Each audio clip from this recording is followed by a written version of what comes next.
আমি জামবনি শিবু কুইরির বিটি সাজলি। যখন থাকে হুঁশ হয়েছে তখন থাকে শুনে আসছি বিটি না মাটি। ঠাকুমা বলতো পরের ঘরে হিসাল ঠেকবে তার আবার লেখা পড়া। গায়ের বাবুরা বলতো তুই কৈরি পাড়ার বিটি ছেলা, তোরে কামিন খাটা ছাড়া গতি কি? বাপ বলতো দেখ সাজলি, মন খারাপ করলি তো হারে গেলি। শোন, যে যা বলছে বলুক, এসব কথা এক কানে সীমালে আর এক কানে বার করে দিবি। তখন আমাদের বাবু পাড়ার কুচিল দে ঘরার ঘরে কামিন খাট তকমা। ক্ষয় রোগে তারা আসে, মায়ের গতরটা ভাঙে নাই অতটা। মাঝে মধ্যে জ্বরটা রাস্তা, জ্বর আলে মা চুপচাপ একনাতে তালাই পাতে শুয়ে থাকতো। মনে আছে সে ছিল এক চারকারের সকাল, রোদ উঠেছিল ঝলমালানি, ঝিঙা ফুলা রোদ।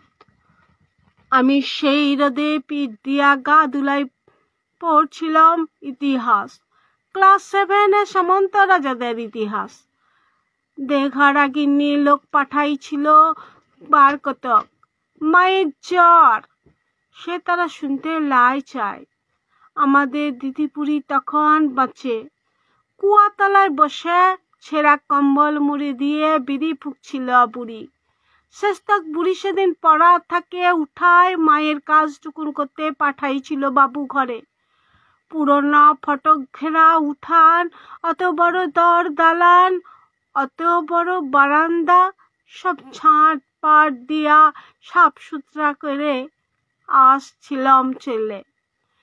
দেঘরা গিন্নি লাই ছাড়লে, এক গাদা এটো কাটা ঝুটা বাসন আমার সামনে আনে ধরে দিলে।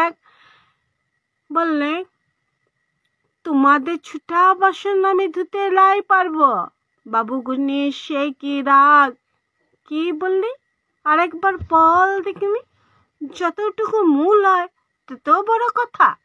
জানিস তোর মা, তোর মায়ের মা, তার মায়ের মা সবাই আমাদের ঝুটা বাসন ধুইয়ে এত কাল গুজারে গেল, আর তুই বললি ঝুটা বাসন ধুতে লারবি। বললুম তোমাদের ছুটা বাসন আমি ধুতে লারব, তোমরা লোক দেখো লাওগে, আমি চললাম।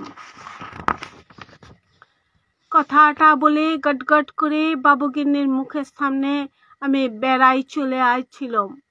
তা বাদে সে লিয়ে কি কাণ্ড, কি ঝামেলা। বেলা ডুবলে মাহাতোদের ধান কাটে বাপ ঘরকে আলে, দুপাতা লেখাপড়া করার লাদ্রি ছোট মুখে বড় থুতির কথা সাতকাহন করে বলেছিল দিদি বুড়ি। মা কোনো রাগ করে নাই। আঘান মাসে সন্ধ্যা বেলায় এগনাতে আগুন জ্বালে গা হাত পা সেকছিল মা।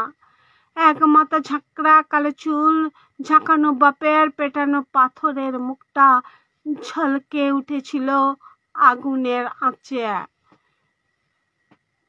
বাপের অমন চেহারা আমি কোনোদিন দেখিলাই।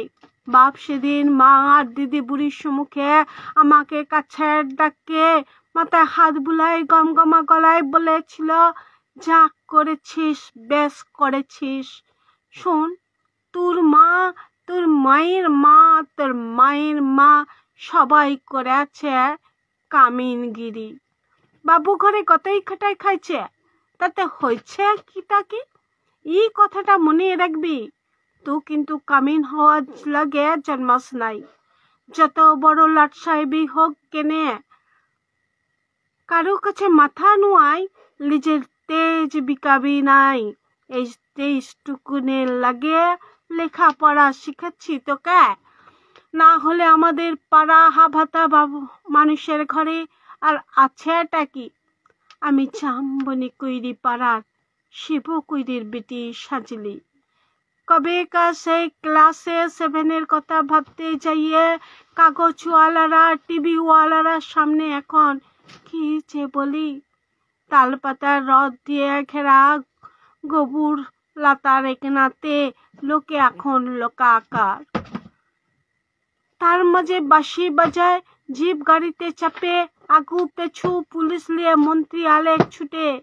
কোথায় সাজলি কইরি কোথায়? বলতে বলতে বন্দুকধারী পুলিশ নিয়ে সোজা আমাদের মাটির কুড়া ঘরে। হেড স্যার বললে, প্রণাম কর সাজলি, প্রণাম কর। মন্ত্রী তখন পিঠ চাপড়াই বললে, তুই কামিন খাটে মাধ্যমিকে প্রথম, তাই তোমাকে দেখতে এলাম। সত্যি বড় গরিব অবস্থা।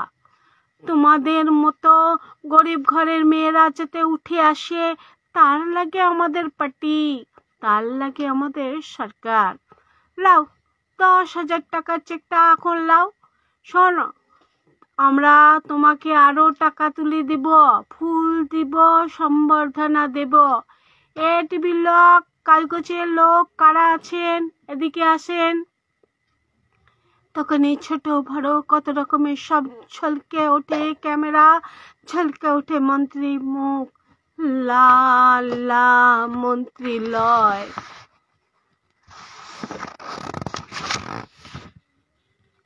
ঝলকে উঠল আমার বাপের মুখ, গনগনা আগুনের পাড়া, আগুন মানুষের মুখ।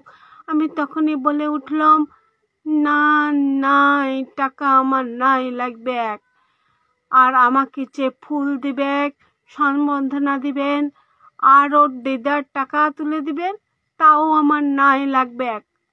মন্ত্রী তখন ঢোক গিললে, কাই সেই দেওরাকিন্নির বড় বেটা, সে এখন পার্টির বড় নেতা।